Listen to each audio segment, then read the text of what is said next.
오늘 부활의 주님을 우리가 만났다면 어떤 삶을 살아야 하는지에 대해서 생각하면서 긍정적인 믿음의 삶을 살자는 제목으로 말씀을 함께 생각하며 은혜를 받고자 합니다.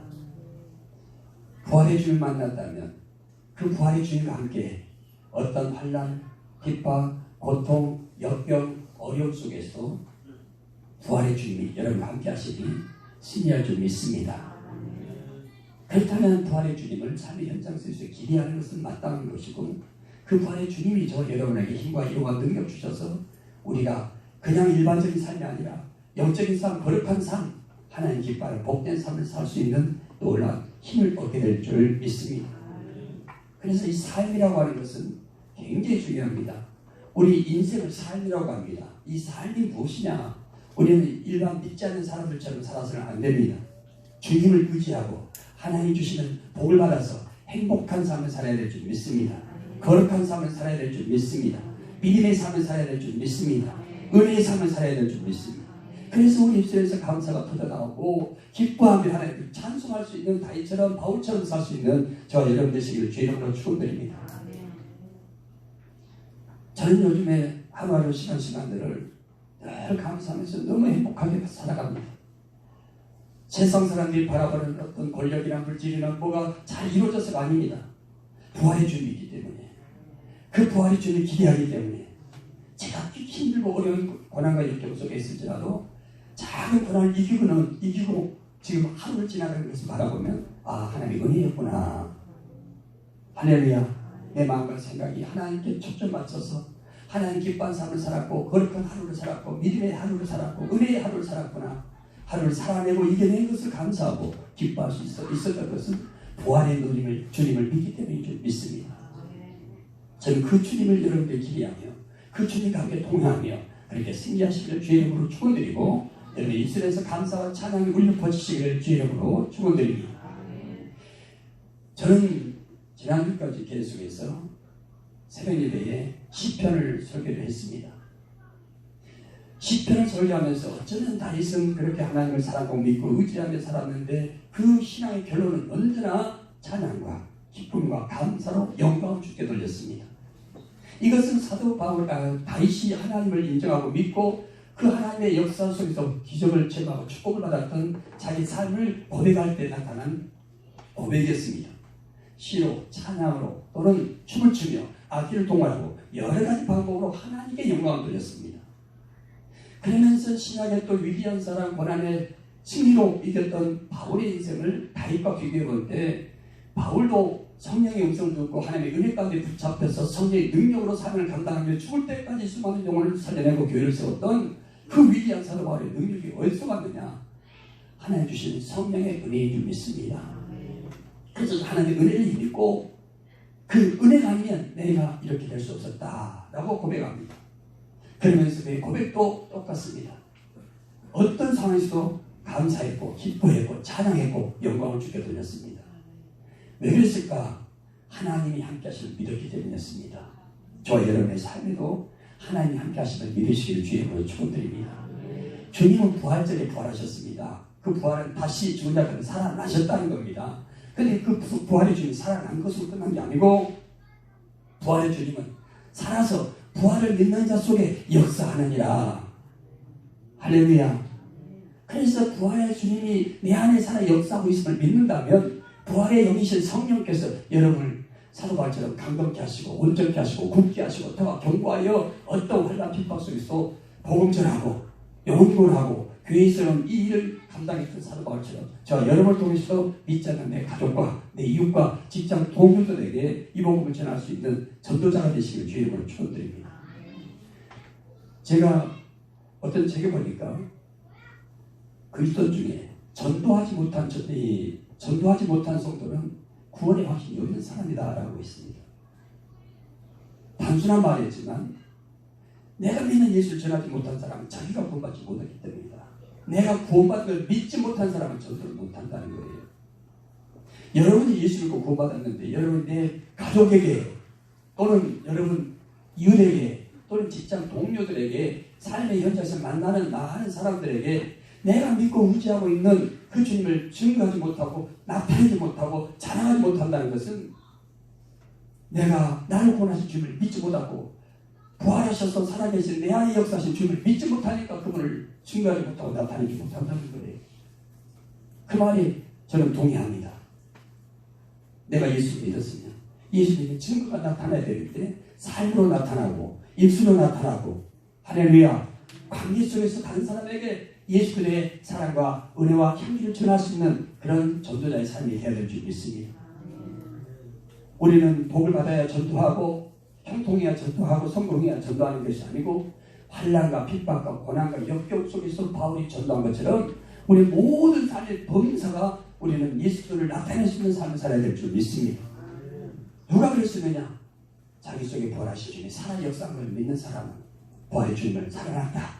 죽은 자 가운데 다시 살아나셨다고 저들이 핍박과 고통 속에서 목숨을 걸고 전도했던 것처럼 제가 금요일날 설교하면서 그 설교를 했습니다. 고린도전서 15장이 다 부활장인데 예수의 부활과 그리고 성도들의 부활과 그리고 몸의 부활로 부활장을 쭉 사도 바울이 신앙의 결론에서 고린도의 성도들에게 부활의 신앙을 믿을 것을 권면합니다. 그래서 부활이 어떤 것인지를 말합니다. 그러면서 예수 그리스도의 부활이 없었다면 너희 믿음도 헛것이다. 주의 종들 전하는 복음을 전하는 것도 헛것이다. 그리고 너희들은 여전히 죄 가운데 있었으리라. 이 말이 충격입니다. 부활을 믿지 않는 사람, 부활의 주님 만나지 못한 사람은 여전히 죄 가운데 있었다. 그 말은 죄 사함받지 못했다. 구원받지 못했다. 또 지금 내가 믿는다고 하는 믿음도 헛것이다. 주의 종들이 목이 터져라고 외치며 복음 전하는 것도 헛것이다. 여러분,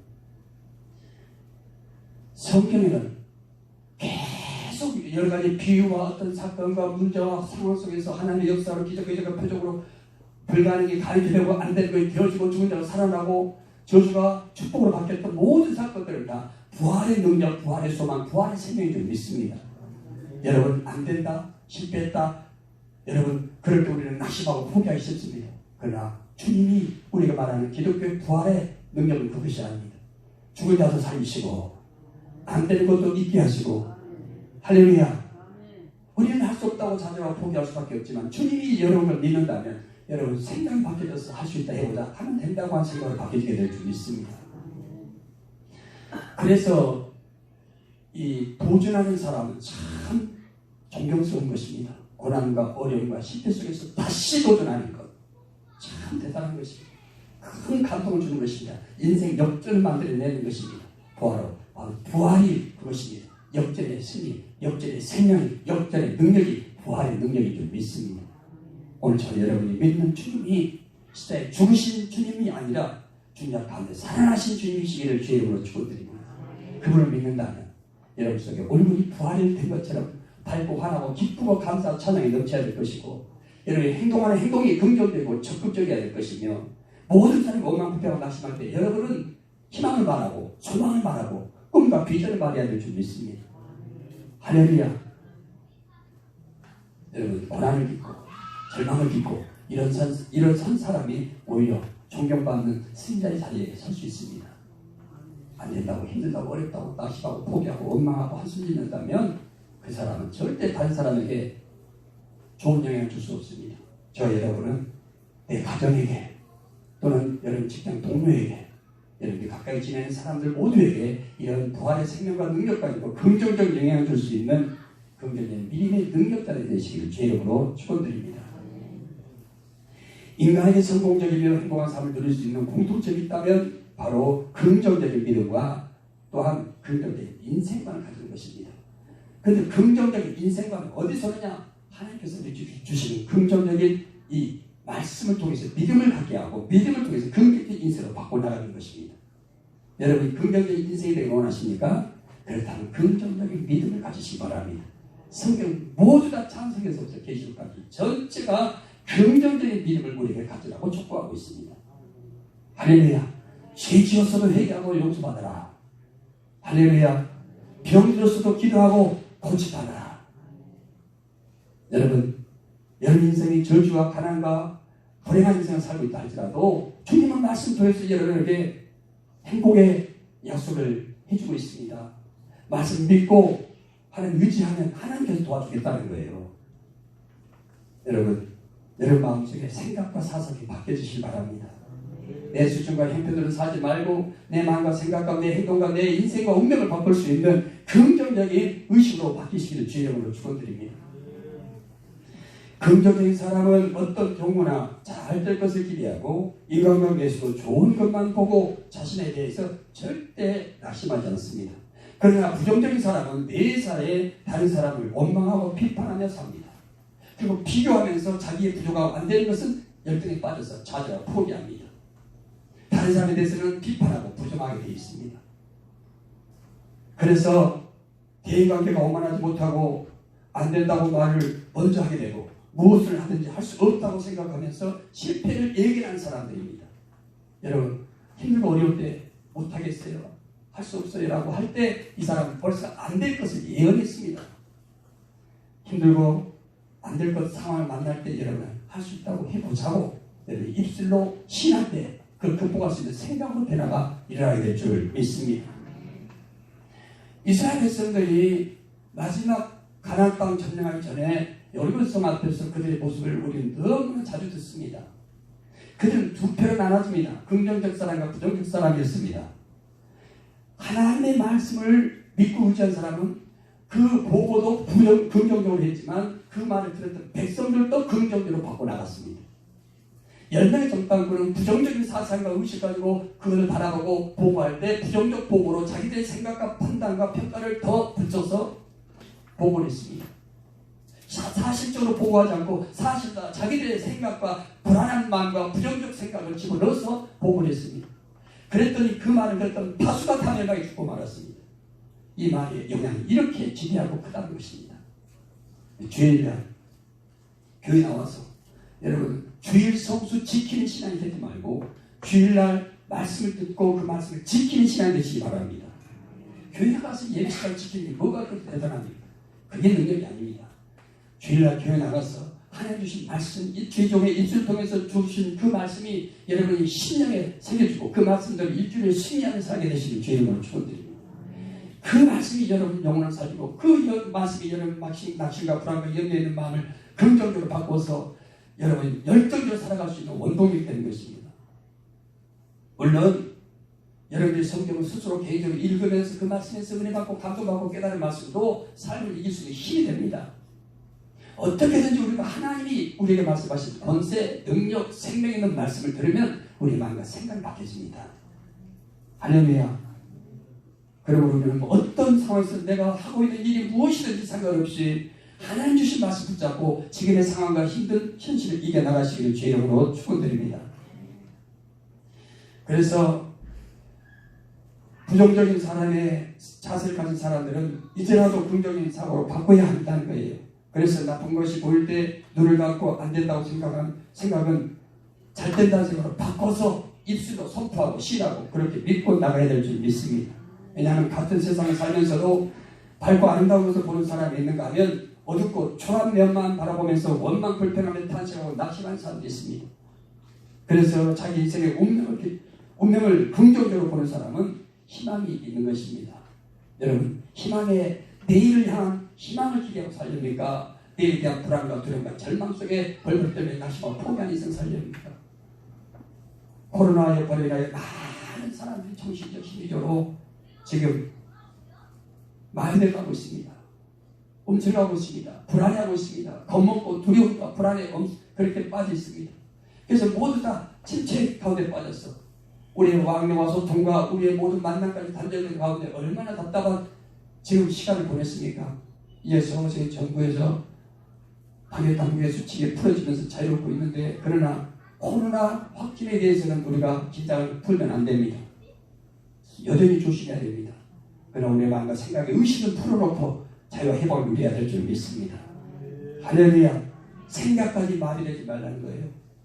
끊임없이 하나님 주신 생명의 말씀 가지고 하나님과 나와의 영적 소통이 이루어지고 또 믿음의 사람들과 소통을 하며 이 세상에 힘들고 어려운 절망을 이겨나가는 저와 여러분 되시기를 주의 이름으로 축원드립니다. 그러므로 하나님의 사랑과 약속을 믿기 때문에 지금보다 더 잘되고 행복할 것이라고 미래를 내다보고 성공적으로 살기를 주님은 우리에게 원하셔서 긍정적인 말씀을 우리에게 주는 것입니다. 그래서 긍정적인 생각을 갖도록 우리가 기도하고 그렇게 노력해야 될 줄 믿습니다. 예수님께서는 만나는 사람마다 다 그들의 생각을 바꾸셨습니다. 마가복음에 보면 모든 불치병자를 만나요. 귀신 들린 자, 소망 없는 자들 주님 만났는데 그들이 다 변화된 이유가 뭡니까?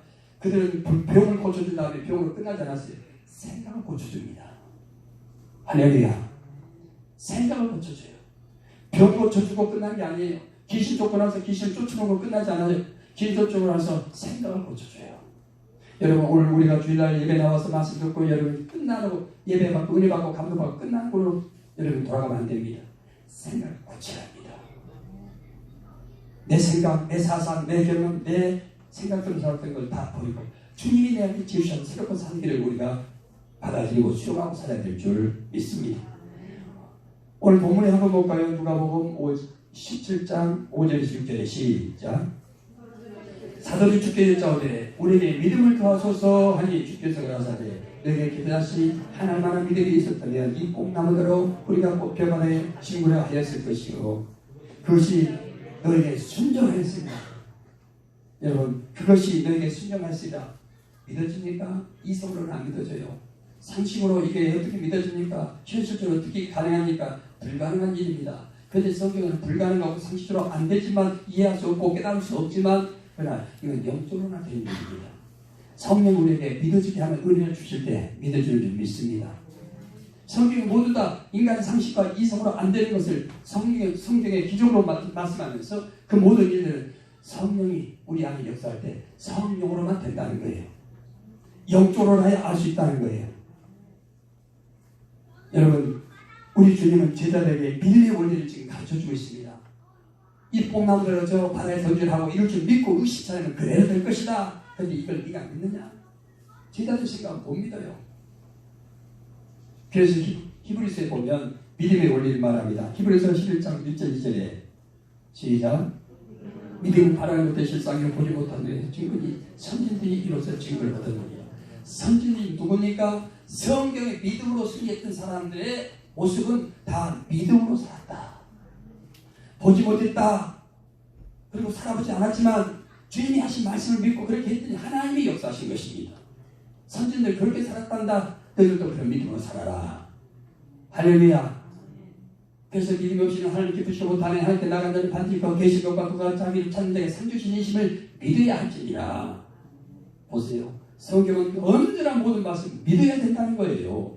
근데 우리는 상식적으로 알고 있으면 믿는다고 생각합니다. 그러나 아는 것과 믿는 건 다릅니다. 그래서 예배소서는 하나님의 아들을 아는 것과 믿는 것을 하나가 되고 온전한 믿음에 이르기를 원하노라. 할렐루야. 여기서 말하는 두 가지가 하나예요. 아는 것과 믿는 것. 이것을 하나로 볼 때 온전한 믿음이라고 썼습니다. 온전한 믿음은 말은 주님이 원하는 믿음. 할렐루야. 내가 갖고 있는 믿음이 아니고 내가 원하는 믿음이 아니고 나를 향하여 주님이 원하고 계신 그 믿음. 그것 봐라. 아는 것만이 아니란다. 아는 것과 믿는 것이 하나가 된다는 말은 순종이란 말이에요. 네가 말씀 들었냐? 알았냐? 깨달았냐? 그렇다면 그 말씀을 행하라. 이럴 때 네게 온전하게 되느니라. 할렐루야. 그런데 여기서 말하는 능력이란 뭐냐? 행할 수 있는 능력, 바로 성령의 도우심이 없이는 불가능합니다. 아멘. 우리 인간은요 너무나 현실적으로 유신적이어서 이런 이론을 말하는 사람이 서서히 졸음이 오게 돼 있어요. 그런데 구원받은 사람, 영적으로 깨있는 사람은요 어떤 말씀 들어도 그 말씀이 번쩍번쩍 자기에게 막 와닿고 설레고 심장이 두근거리고 긴장이 되고 그 말씀이 믿어지고 그 말씀에 대한 확신에 대한 어떤 그런 변화가 마음속에 일어나게 돼 있어요. 그러다 보니까 생각이 바뀌고 마음이 바뀌고 행동이 바뀌고 그 사람의 인생과 운명이 바뀌는 것입니다. 이것이 말씀의 능력입니다. 저는 얼마 전에 설교하다가 그걸 깨달았어요. 예수께 제자를 불러서 기적과 이적과 표적을 행하면서 제자들을 보낼 때, 전도하러 보낼 때 왜 전도를 못했을까? 능력도 행하고 권능도 행하고 귀신을 쫓아고 병도 고쳤는데 왜 전도를 못했을까? 주님은 병 고쳐라, 능력 행하라, 귀신 쫓아라 안 하지 않았어요. 각동각지로 둘씩 짝을 보내면서 전도하라고 했어요. 어떤 전도? 천국이 가까웠다 라고 전하라고 했어요. 그런데 그들은 천국 복음 전하지 않았어요. 천국에 대한 말씀을 전했지만 예수님에게 들었지만 근데 안 믿었거든요. 몰랐거든요. 그리고 예수님을 통해서 본 것은 뭐예요? 예수님처럼 병든 자 고치고 길 쫓아가고 기적을 행하는 것만 봤으니까 그것만 보고 믿고 그리고 예수님을 하나님의 아들 그리스도라고 믿었잖아요. 그런데 그것을 행한 것은 예수님의 표적을 행한 것을 통해서 예수님이 하나님의 아들인 것과 예수님의 말씀이 생명의 말씀을 믿고 힘을 얻게 하려 함이라. 그런데 그들은 예수님의 설교의 말씀을 관심이 없었다는 거예요. 여러분, 교회는 목사 인물 보려고 목사 의상 패션 보려고 오는 게 아닙니다.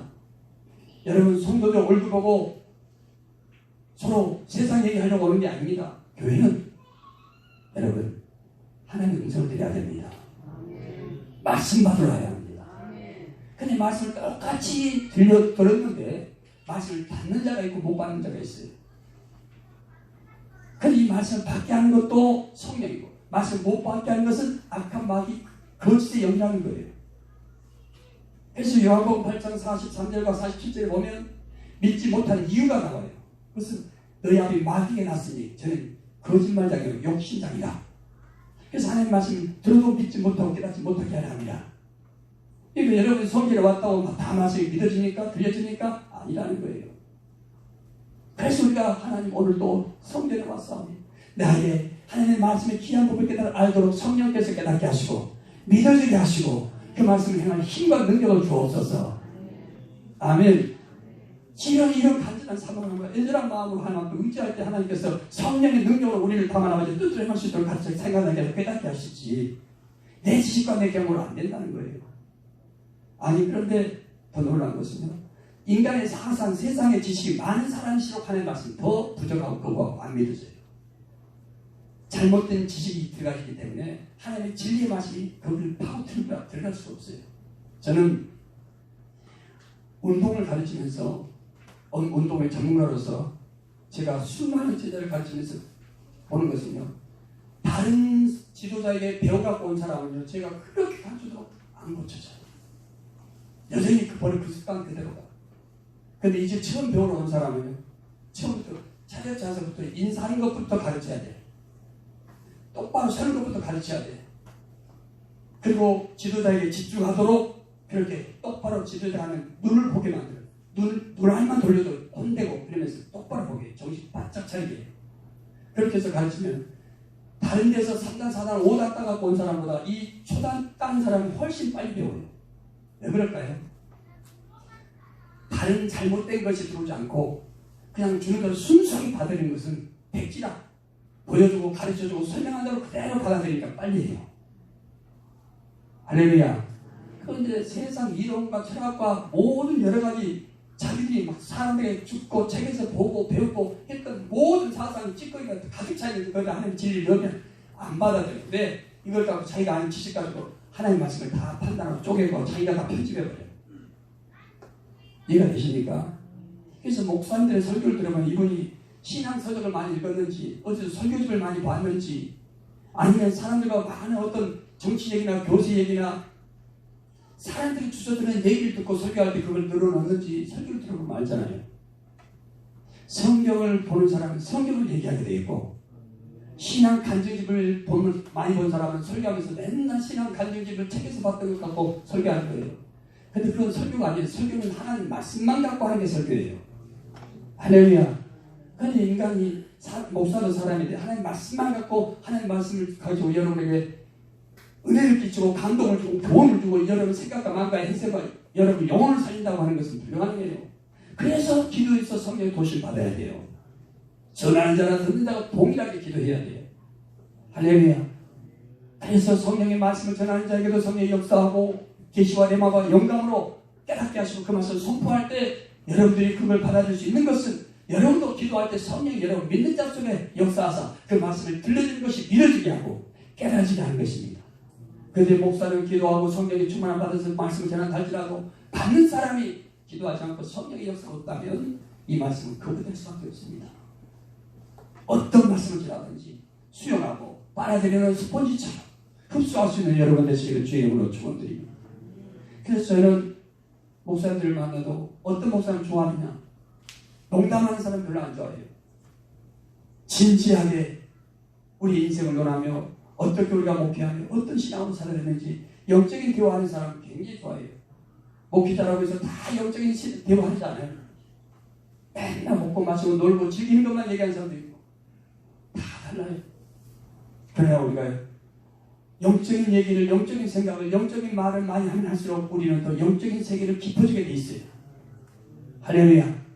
우리가 자꾸 단어를 성령에 대해서 의지하고 성령, 우리가 도움받기 위하여 성령의 은사가 성령의 열매가 성령의 권능이 나타나길 바라고 대화하면 그 사람은 기도할 때 성령을 갈망하며 기도하게 돼 있어요. 할렐루야. 반복해서 같은 말을 반복해서 성령을 삼으면서 의지하면 그 사람은 늘 성령 충만한 삶을 살 수 있는 힘을 얻는 거예요. 그러나 영적인 세계는 완전히 무지하니까 배제하고 거부하고 맨날 세상적인 것, 육신적인 것, 물질적인 것만 갖고 얘기하는 사람들은 대화가 안 통해요. 이해가 되십니까? 그러나 우리가 거룩한 성도로 살려면 세상적이고 물질적이고 육신적인 것보다 영적인 말을 하고 믿음의 말을 하고 하나님의 성경에 기록된 말씀을 자꾸 할 때 그 말씀은 우리에게 스며들어서 우리의 삶이 그 말씀대로 사라지는 역사가 나타나게 될 줄 믿습니다. 그래서 우리는 힘써야 돼요. 말씀 듣기를 힘쓰고 기도하기를 힘쓰고 그리고 우리 삶에서 그 말씀대로 이 그대로 말씀 믿는 대로 긍정적으로 살려야 힘써야 될 줄 믿습니다. 그래서 신앙은요 저절로 되는 게 없어요. 은혜라는 말은 거저주는 성분이니까 거저된다 착각하지 마세요. 예수님께서 십자가에 죽는 그리고 십자가에 못 박혀 피 흘려 죽으신 그것은 우리에게 은혜 중에 가장 큰 은혜예요. 누구도 할 수 없는 은혜. 그것이 바로 구원받는 은혜, 제사받는 은혜. 할렐루야. 그런데 그런 은혜를 베푸신 예수님께서 은혜 위에 은혜를 더 베풀어 주셨어요. 그것은 하나님의 생명의 말씀을 전해주셨어요. 그 말씀 믿어 우리에게 순종한 자에게 이 땅의 복도 받고 영생의 복을 받는 이 엄청난 약속을 우리에게 주시는 줄 믿습니다. 할렐루야. 믿음은 보이는 것이 아닙니다. 엄청난 결과가 나타난다고 성경은 말하고 있습니다. 겨자씨는 살아있는 씨 중에 가장 작은 씨입니다. 그러나 그 씨가 땅에 심겨지면 싹이 나고 자라서 기적을 일으키는 아름다운 꽃 피고 열매 맺는 결과가 나타나는 줄 믿습니다. 저 여러분의 신앙에 여러분의 인생 속에 아름다운 믿음의 거룩한 꽃이 피시길 바라고 성령의 거룩한 영적인 열매를 맺혀지는 여러분들 되시길 주 이름으로 축원드립니다. 그런데 일반적인 믿음은 자신은 아무것도 하지 않고 하나님께 다 이루어주셨다고 그냥 막연하게 생각하고 그냥 하나님이 다 알아서 해주실 거야. 여러분 하나님도 믿고 행하는 자 속에 역사하신대요. 하나님이 알아서 해주겠지 하는 사람에게 역사한 게 아니고 그래서 이것 때문에 불신자보다 더 무능한 그리스도인들이 너무나 많습니다. 그러므로 믿음은 기적을 일으키지만 그 기적은 최선을 다한 자의 결과가 나타난다는 것입니다. 성공한 사람은 자기가 부족한 것을 아는 사람들입니다. 그리고 똑똑한 사람은 남의 부족한 걸 아는 사람들입니다. 여러분 사람들에게 똑똑하다고 인정받기 때문에 하나님 앞에 똑똑한 사람이 되시길 바랍니다. 이런 사람들은 불평을 많이 들어놓습니다. 자기가 똑똑하니까 자기 말에 안 들고 자기가 인정 못하면 다 불평하고 무시합니다. 오늘날에도 이 사회를 바라보며 남의 잘못만 탓하고 비판하고 남을 정죄하는 사람들이 많습니다. 그런데 이런 사람들은 절대로 성공할 수 없다는 거예요. 이 세상에는 자기의 부족한 점을 보고 그 부족한 것을 채우기 위해서 노력한 사람이 있는가 하면 다른 사람의 부족한 걸 보고 비판하면서 그것으로 자기를 만족해 합니다. 다른 사람보다 내가 더 괜찮다고 생각하니까 자기 만족에 빠져서 상대방을 무시하고 정죄하고 판단합니다. 그 관계는 절대 인간관계에 성립될 수 없습니다. 좋은 관계, 대인관계를 가질 수가 없습니다. 그래서 자기 부족한 것을 아는 사람은 반드시 발전이 있고 변화가 있습니다. 그러나 다른 사람의 부족한 것만 탓하는 사람은 항상 불평하며 세상을 살아갈 힘도 버겁고 어렵게 살 수밖에 없습니다. 제 주변에 최근에 자주 만나서 이제 같이 운동을 하는 사람이 있습니다. 근데 그 사람들 중에 이제 신앙생활을 막 시작했어요. 근데 신앙생활을 많이 했지만 교회는 다녀 주일은 예배는 이제 나와요. 초시자 교육받고 예배는 드려요. 같이 대화해보면 어떤 차이가 있느냐. 교회는 다니지만 전혀 영적인 것에 대해서 무지하고 여전히 세상 습관도 버려 못 고치고 그리고 말할 때마다 말하는 말버릇이 아직도 걸려지지 않았어요. 너무나 세상적으로 탐구하고 말하는 것이 다 그냥 농담 그리고 남 비방 부정적 그런 생각에서 언어가 자꾸 나와요. 그러다 보니까 대화하면서도 자꾸 그 상대방이 말하는 것을 서로가 싫어해요. 너 왜 말을 그렇게 하냐? 서로가 상대방 말하는 것에 대해서 비방을 해요. 가만히 보면서 제가 한마디 했어요. 우리가 예수 믿고 신앙생활 하는 것은 교회 다니기 위해서가 아니다. 교회 나가는 이유는 하나님의 말씀 듣기 위해서. 그리고 우리가 예수 믿고 성령 받고 은혜 받고 변화 받아서 하나님이 원하는 사람, 성경에 보면 하나님의 사람으로 온전케 하려 함이라. 하나님의 사람은 하나님의 말씀처럼 거룩하고 창조적으로 소망의 말을 하고 사랑의 말을 한다. 그래서 아직 교회 다닌다고 해서 우리가 변화되고 구원받았다고 확신하면 안 된다. 끊임없이 말씀처럼 날마다 우리가 영적인 믿음의 사람으로 새로워져야 된다. 점점 날마다 우리가 새로워진 모습으로 그렇게 성장해 가는 것이다. 그러다 보면 그 사람의 언어가 달라지고 행동이 달라지는데 그 언어와 행동은 어디서 오느냐? 생각과 마음에서 온다. 여전히 마음과 생각이 변화되지 않으면 말도 행동도 여전히 변화되지 않는다. 그런데 하루아침에 갑자기 바뀌는 게 아니다. 말씀 듣고 기도하고 은혜 받고 성령 받으면 그 성령의 영적 세계에서 자기도 모르게 우리의 생각과 사상과 언어와 행동과 습관이 바뀌어지게 되어 있다. 이것이 성도의 삶이다. 진지하게 한마디 했어요. 그랬더니 제 앞에서는 농담도 아니에요. 그리고 우리가 한 번 내뱉은 말을 우리가 책임져야 된다. 행동으로 삶에서 책임져야 된다. 할렐루야. 그런 진지한 말을 해놓으니까 그렇다고 저를 무서워하거나 거리두지 않아요. 그런 말 해놓으니까 내 앞에서만큼은 농담하거나 쓸데없는 하거나 남을 비방하거나 부정적 말하거나 하지 않아요. 제가 그런 말을 막아주는 방법은 우리가 예수 믿고 신앙생활하는 사람이 이렇게 살지 않고 그냥 교회만 나가고 예배만 축사하면서 나 교회 다녀요, 나 크리스찬이에요 라고 말하면 그걸 누가 믿겠는가? 내가 변화되지 않고 내 말과 생각과 삶이 변하지 않는데 하나님 인정하지 않는다. 사람에게 보이기 위해서 교회 나가지 말고 하나님 앞에 인정받기 위해서 신앙생활 해야 된다. 할렐루야. 이것을 제가 여러분에게 리마인드 하는 이유가 있습니다. 저도 그렇고 여러분도 그렇고 사람들이 주일날 성경책 끼고 교회 가서 예배 참석하고 오니까 저 사람 그리스도인이야, 수고 귀족교 성도야, 그리고 권사야, 집사야, 안수집사야, 무슨 의미가 있습니까? 삶이 변화되지 못하고 삶이 하나님의 사람답게 살지 못한다면. 그래서 제가 지난주에 여러분에게 참 고맙고 감사하다는 것은 제가 한때는 말씀을 좀 강하게도 전하고 또 부드럽게도 어머니가 어린아이 젖을 내는 것처럼 부드러운 젖이나 먹이는 것처럼 때로는 일러 타이르고 또 부드럽게 여러분들 수준에 맞춰서 또 말씀을 전해보고 어떤 때는 또 안 되겠다 그러면 또 영적으로 좀 강하고 받아들이기 힘든 말씀을 전하고 그러면서 어떻게든 여러분 영적으로 성장시키고 믿음이 성장되기를 바라는 그런 의도를 가지고 이제는 이 정도로 설교를 해도 되겠구나 이렇게 오면서 여러분에게 뚜렷하게 들었다지 않게 내 나름대로 수없이 그런 연출을 하면서 지금까지 왔는데 보니까 이제는 여러분에게 내가 감사할 일이 있으니더라고요. 여러분들이 하나님 앞에 헌신한 모습, 믿음을 사는 모습, 힘들고 어려운 중에도 주의종의 말씀과 설교에 대한 내용들을 여러분이 살리는 그런 의지들이 보일 때 목회자가 보람있고 성도가 사랑스럽고 또 기도할 때마다 그 성도가 생각나서 중복 기도하게 되고 그래서 목사가 우리 성도들이 좋으면 좋은 대로 어려운 대로 성도 편이 돼가지고 성도들을 걱정하고 염려하고 그 성도들의 모습 보고 행복하고 기뻐하는 모습에 내 자신이 참 행복하더라고요. 그래서 제가 여러분이 고맙다고 감사하다고 했던 거예요. 지금도 마찬가지입니다. 참 여러분이 고맙고 감사한 것은 주의 종이 전한 말씀 듣고 하나님 앞에 믿음으로 살려는 여러분의 모습이 저에게 너무나 자랑스럽고 너무나 감사합니다.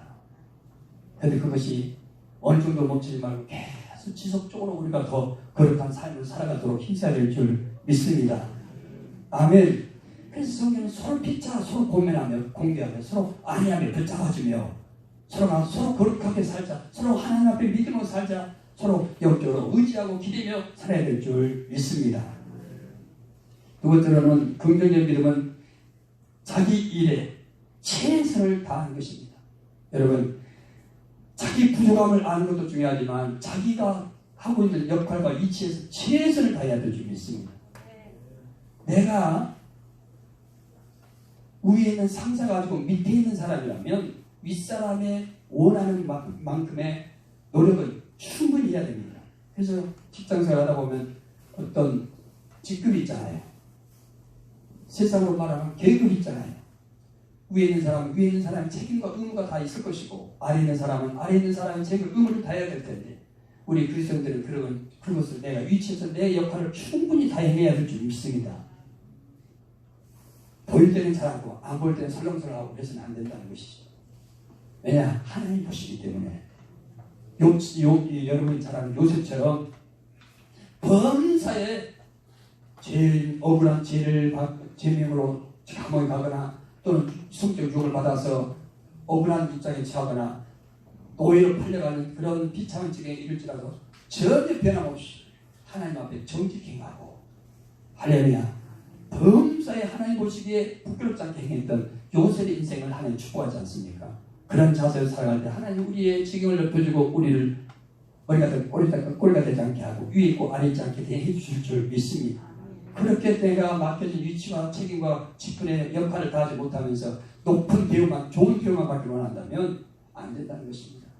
내가 수고한 대로 봉급을 받아들일지나 했으니 내가 내 역할을 잘 충실히 잘하면 위에서는 당연히 그걸 보고 인정해서 나중에 좋은 대우가 반드시 나타나야 될 줄 믿습니다.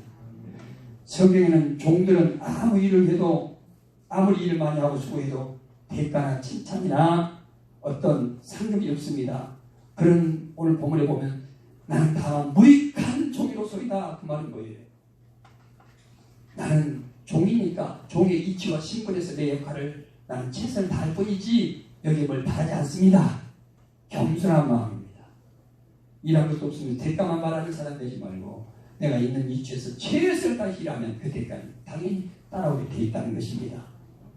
이 세상은 불평하더라도 자기에게 유익이 있으면 하고 자기에게 유익이 없으면 좋은 일인 줄 알면서도 안 하는 사람들이 많습니다. 그러나 우리는 자기가 할 수 있는 일은 최선을 다해서 해야 될 줄 믿습니다. 그래서 그의 성공과 스스로 한 행복한 사람이라고 하는 것을 고백할 수 있는 것은 그의 긍정적인 인생관에서 결정된다는 결과라는 것이죠. 그래서 5절에 한번 보세요. 시작. 사도들이 죽게 여짜오되 우리에게 믿음을 더하소서. 그러면 긍정적이며 능력 있는 믿음을 얻는 방법은 뭘까요?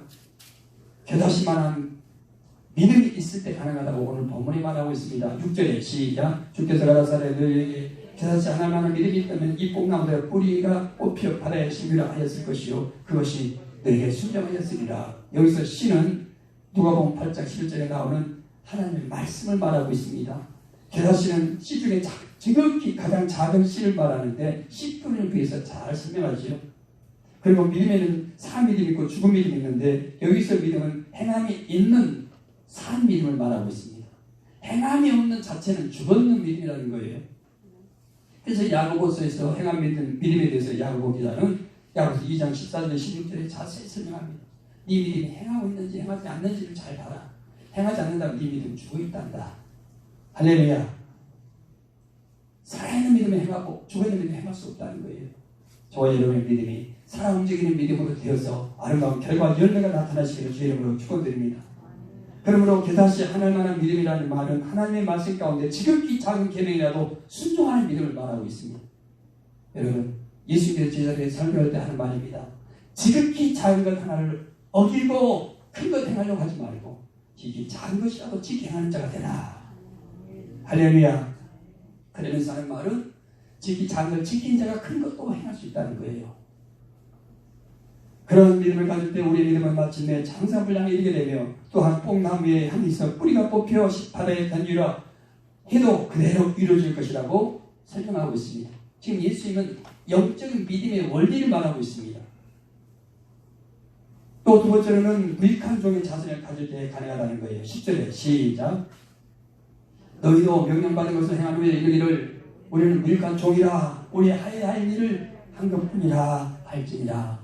다만 나에게 주어지고 맡겨진 일을 나는 최선을 다해서 할 뿐이라. 할렐루야. 그 평가는 위에 있는 사람이 알아서 할 일이고 내가 내 자신을 평가하고 내 능력을 평가하고 해서 나는 왜 이렇게 열심히 일했는데 이 정도밖에 영향을 주지 않느냐 또 이 정도밖에 대우해 주지 않느냐 이렇게 따질 이유가 없다는 겁니다.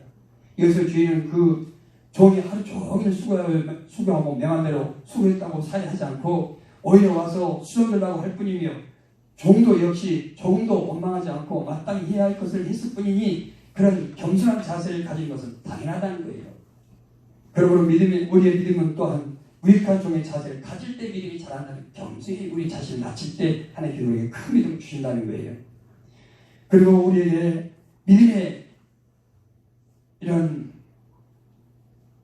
역사들이 계속 나타나기, 오늘 언제 나타나는가? 믿음이 종종 떨어질 때가 있는데 그 믿음이 언제 떨어지는가?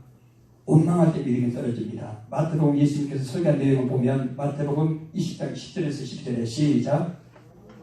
먼저 온 자들이 와서 더 받을 줄 알았더니 너희도 한 대나리온 받은지라. 받은 후에 집 주인을 원망하여 가로되 나중 온 이 사람은 한 시간만 일하였거늘 저희를 종일 수고와 더위를 견딘 우리와 같게 하니까 일을 똑같이 했는데 먼저 온 사람이 있고 나중 온 사람이 있었어요. 그래서 종에게 따지고 묻는 겁니다.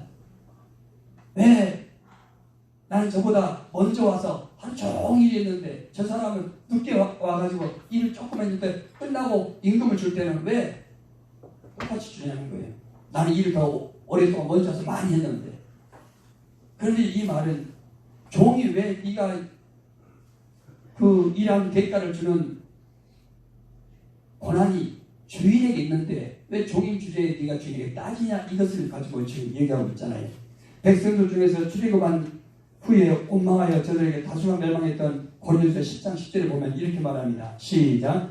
저희 중에 어떤 이들은 원망하다가 멸망하는 자에게 멸망하였나니 너희는 저와 같이 하지 말라. 유다서 1장 16절에 이 사람들을 원망하는 자며 불만을 토하는 자며 그 종익들을 행하는 자라 그 입으로 자랑하는 말을 내며 이를 위하여 아첨하느니라. 성경에는 원망 불평을 가장 경계하고 있습니다. 내 마음에 안 들고 나하고 안 맞으면 다 원망 불평 비방합니다. 그런데 성경은 그런 말은 절대 하지 말라는 거예요. 사람은 자기 성격과 수준과 능력과 자기의 한 만큼 대우를 받게 되어 있습니다. 또한 시기 질투할 때 우리 믿음이 떨어진다는 거예요. 마태복음 20장 10절에 시작. 나중 온 이 사람들은 한 시간만 일해야 했거든. 저희는 종일 수고와 더위를 견딘 우리와 같게 하네. 우리가 일반 상식으로 생각해도 하루 종일 8시간 일한 사람과 이제는 퇴근할 시간 다 돼갖고 1시간 남겨놓고 일하고 퇴근 1시간만 퇴근하는 사람하고 임금을 똑같이 주면 안 되잖아요. 당연히 불만을 따질만 하잖아요. 그런데 그 권한이 너에게 없다는 거예요. 주인이 판단에 달려있는 것이지 종의 입장에서 원하고 바란다고 되는 게 아니라는 거예요. 그래서 잠언서 14장 30절에 마음에 시작. 마음에 평안은 육신의 생명이나 시비는 그래요. 시기하지 말아라. 다른 사람하고 비교해서 나는 일을 더 많이 오래 했는데 1시간밖에 안 하는 사람하고 똑같은 대우를 해주면 불공평하지 않습니까? 따지 말아라. 상대방에 대해서 시기하지 말아라. 하나님의 뜻을 모르고 자기 뜻대로 행할 때 믿음이 떨어진다는 거예요. 시작. 주인이 그 중에 한 사람에게 대답하여 가로되 친구여 내가 내게 잘한 것이 없노라. 내가 나와 한 데나리온의 약속을 하지 않았냐. 이 말은 뭡니까? 약속한 대로 줬는데 무슨 말을 하냐. 네가 하루 일당 일하면 내가 그 일당 주면 되는 것인데 왜 너는 저 다른 종의 하루 1시간 일하는 것과 비교해서 시기심이 생겨가지고 나에게 대접을 따드리냐. 이해가 되십니까? 그런 권한이 없다는 거예요. 결론 말씀드립니다. 긍정적인 믿음은 기적을 낳습니다. 겨자씨가 큰 나무가 되는 것은 살아있는 생명이 있기 때문에 그렇습니다. 이렇게 살아있는 믿음은 무한한 가능성을 가지고 있습니다. 여기서 겨자씨에 하나님 만한 믿음이 있다 이렇게 말하는 것은 이 겨자씨 속에 있는 미래에 대한 큰 나무가 자랄 수 있다고 하는 그런 미래에 대한 희망을 가지고 있기 때문에 그렇습니다. 그 믿음은 자신 속에서 있는 놀라운 바로 자화상이 바로 믿음이 있습니다. 말씀이 들어오면 하나님 말씀대로 우리가 하나님의 사람답게 자화상이 변화되고 치료되고 회복되어야 될 줄 믿습니다. 참 이 자화상은 중요해요. 엄마가 아이를 잉태했을 때부터 이미 아이의 생명체가 탄생할 때부터 자화상이 형성된대요. 그리고 그 아이가 이제 10달 동안 엄마 뱃속에서 있다가 태어나가고 출생해가지고 이제 눈을 뜨고 엄마 얼굴 보고 아빠 얼굴 보고 구분할 줄 알고 그러면서 서서히 그 안목의 폭이 넓어지면서 이 자화상들이 이제는 영향받기 시작합니다. 지리한 영향을 받기 시작합니다. 보고 듣고 느껴지는 것이 다 이 자화상 형성이 굉장히 중요합니다. 그래서 성향과 기질이 달라집니다. 그래서 어려서부터 좋은 환경과 좋은 관계 속에서 자란 사람은 좋은 성품으로 사회성 있게 잘 자라고 행복한 인생을 살게 되지만 부정적 자화상 속에서 살아가는 사람을 보면 상처와 아픔이 있습니다. 거절 감정의 상처가 있습니다. 무시와 멸시와 지적을 많이 당했던 사람들의 이 자화상은 부정적 병든 자화상을 형성해서 사람과 소통이 잘 안 되고 대화가 안 되고 만남이 잘 안 됩니다. 이 병든 자화상을 가진 사람은요, 사람 대할 때 온전하게 일등대로 순수하게 받아들이지 않습니다. 자꾸 자기 입장에서 걸러내고 이 사람은 이래서 마음에 안 들고 저 사람은 저래서 마음에 안 들고 그러다 보니까 사람 관계가 원활하지 않습니다. 그러나 잘못된 병든 그런 자화상도 주의 만나면 변화되고 치료받는다는 거예요. 할렐루야. 정신적으로 귀신 들린 자도 예수 만나고 치료받고 온전히 되었고 불치병, 난치병, 고질병, 불가능한 환자들도 주의 만나고 병든 사람이 고치니까 생각도 바뀌어졌습니다. 저희 여러분, 지금까지 성장하고 살아왔던 자화상이 찢기고 상처받고 부정적 자화상일지라도 오늘 주님 만나서 부활의 주님이 우리 인생의 자화상을 고쳐주시고 건강하고 복되고 행복한 인생으로 바뀌어지는 기적이 저와 여러분에게 있게 되시기를 주의 이름으로 축원드립니다. 내가 받아들이면 돼요. 주님이 내 안에 오셔서 나를 새롭게 없어서 그런지 누구든지 새로운 피조물에 이제껏 지나갔으니 보라 새것이 되었다.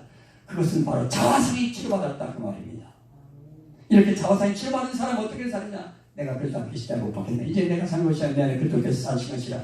이제 내가 사는 것은 나를 사랑하사 나를 위하여 자기 몸을 버리신 하나님의 아들을 믿는 믿음으로 사는 것이다. 자화상 바뀌어지면 자기만 믿고 살았던 자기 힘이 바뀌어져서 주님의 힘, 주님의 은혜, 주님의 도움으로 산다는 거예요. 할렐루야. 내 안에 사신 것이 그리스도라. 그래서 내가 그리스도를 위하여 산다는 거예요. 내가 내 마음대로 내 뜻대로 내 인생 사는 게 아니라 이제 내가 사는 것은 내가 믿는 예수 그리스도를 위하여 하나님 아들을 믿는 그 믿음으로 산다. 그러니까 그 예수님이 내 안에서 내 삶을 살아가 주시는 것입니다. 이런 삶이 되시기를 주님의 이름으로 축원드립니다. 그 믿음은 자신 속에 있는 놀라운 자화상, 병든 자화상과 건강한 자화상, 복된 자화상과 조절받은 자화상, 여러분 상처받은 자화상과 여러분 치료받은 자화상, 언제나 자화상 두 가지 양면이 다 있습니다. 그러나 여러분 찢겨 상처받고 부정적인 자화상이 있다면 치료받고 건강하고 복되고 행복한 자화상으로 바뀌어져야 되는데 이것은 주님 만나고 성령 받고 여러분 변화받으면 된다는 거예요. 귀신 역사가 나타난 사람도 다 거의 다 부정적 자화상이 있기 때문에 귀신이 그걸 타고 들어와서 그 사람을 점령하는 것입니다. 그리고 여러분 지금 코로나 이 시대에 심리적 정신적 환자들이 엄청나게 쏟아지고 있습니다. 정신과 병원 가보십시오. 약국 가보십시오. 정신과 심리과에 대한 약을 짓는 사람이 엄청나게 많이 생겼습니다. 왜 그렇습니까? 끊임없이 환경 속에서 인간관계 속에서 찢기고 상처받는 부정적 자화상이 형성돼서 그 사람이 말하고 생각하는 것들이 다 상대방에게 상처 주고 그 반응을 일으키는 잘못된 영향이 나타나 가정 안에서도 가족들이 소통이 안 되고 화목이 안 되고 서로가 힘과 일과 용기와 소망을 주는 것이 아니라 서로가 질시하고 상처 주고 그러니까 세상 말로 집구석에 있기가 싫은 거야. 자식이 부모 꼴 보기 싫은 거야. 부모는 자식 꼴 보기 싫은 거야. 왜? 서로가 상처 주는 자화상들이 붙어 있으니까 서로가 더 깊은 상처만 긁어내거든요. 그런데 여러분 건강하고 행복한 자화상이 가지면 가족이 모이면 모일수록 더 행복하고 소망이고 감동 있고 감격이 있는 그런 가족이 되는 것입니다. 할렐루야. 그래서 저는 자꾸 그래요. 내가 그런 걸 바라보니까 저 또 일부러 노력을 해요. 내가 행복하려면 나와 함께한 사람을 행복하게 해줘야 되고 내가 기쁘기로 나면 나와 함께 있는 사람을 기쁘게 만들어줘야 되고 할렐루야. 힘들고 지치고 어려운 사람들에게 오히려 더 희망과 용기와 그런 도움을 줄 수 있는 마음과 행동을 할 때 그 사람은 치유되고 회복하고 나와 관계도 좋아지고 그 사람 때문에 나도 좋아지는 줄 믿습니다. 참 여러분 생각해 보세요. 가정 중에 몸이 그동안에 불편할 정도로 몸에 아픔이 있다든지 병이 있어서 병원 가거나 돌봐야 될 사람이 생기면 온 가족들이 신경 쓰고 하는 일들이 잘 어렵습니다. 왜? 그 부모님이 아프면 부모님 걱정에 늘 마음이 불안합니다. 그러나 여러분 그 가정에 아픈 사람 없고 다 건강하고 하늘마다 잘 때면 얼마나 행복하고 또 가정이 화목한 가정이 되겠습니까? 그러면 여러분, 우리가 자화상을 고치면 우리 몸도 건강해지고 관계도 건강해지고 인생도 행복해지는 줄 믿습니다. 대부분 사람들은 두 종류의 생각을 합니다. 하나는 부정적이고 소극적인 생각이 있고 자기 자신을 지나치게 과소평가하면서 나는 못한다, 부족해서 나는 열등의식 속에 사는 그런 사람들이 있습니다. 그러나 긍정적이고 적극적인 사람들이 있습니다. 이런 사람들은 나는 하나님의 형상으로 지음받은 존재라는 것을 알고 긍기와 부자부심으로 그 뜻을 이뤄가는 거룩한 삶을 살게 해서 힘쓰는 성공적인 행복한 성도들이 있습니다. 어떤 편에 속하고 싶습니까? 여러분, 부족하나마 오늘 우리가 긍정적 적극적 생각 가지고 하나님이 원하는 하나님의 사람답게 긍정적이고 행복한 사람들 되시기를 주의 이름으로 축원드립니다. 자, 인생의 모든 문제는 다른 사람에게 있거나 환경에 있지 않고 바로 내 자신에게 있다. 아멘. 모든 것은 자기 자신에게 달렸어요. 그래서 우리는 끊임없이 자기 자신을 개발하고 발전하고 여러분이 건강하고 행복하게 살기 위해서 노력하고 힘쓰고 투자해야 될 줄 믿습니다. 쓸데없는 데 투자하지 말고 내 가치, 내 자화상, 내 인격, 내 기질, 내 성격을 수준 높은 사람으로 만들기 위해서 노력하고 투자하고 아낌없이 여러분 내 자신을 사랑하고 가꿔야 될 줄 믿습니다. 여러분, 육신만 가꾸란 말이 아닙니다. 여러분, 정신을 가꾸고 마음을 가꾸고 생각을 가꾸고 언어를 가꾸어서 여러분 수준 높은 성도들 되시기를 주의 이름으로 축원드립니다. 기도하겠습니다.